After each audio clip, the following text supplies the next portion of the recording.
വിയാനിയച്ചൻ താമസിച്ചിരുന്ന കുടുസ് പള്ളിമേടയിലേക്കുള്ള വഴി ഇവിടെ നിന്ന് തുടങ്ങുന്നു. ഇപ്പോഴും ആ പച്ചപ്പുണ്ട്. പച്ചപ്പുള്ളൊരു മനുഷ്യൻ്റെ പച്ചപ്പ് നിറഞ്ഞ വഴിയിലൂടെ നമുക്കൊന്ന് സഞ്ചരിക്കാം. പതുക്കെ ആ പഴയ പള്ളിമേടയിലേക്ക് പ്രവേശിക്കാം. വിശുദ്ധരായ താമസ വൈദികരുടെ പള്ളിമേടകൾക്ക് വിശുദ്ധിയുടെ സുഗന്ധവും നിറവും വെട്ടവും ഉണ്ടായിരുന്നു. പള്ളിമേടയുടെ തൊട്ടു മുന്നിൽ ഞാൻ വന്ന് നിൽക്കുകയാണ്. ഇവിടെ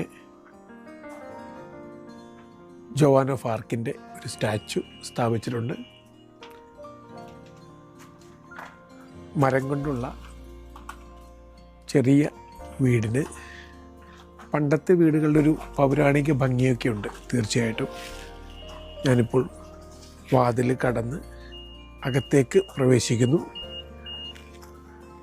അകത്തേക്ക് അതിസുന്ദരമായ കല്ല് വിരിച്ച പാത,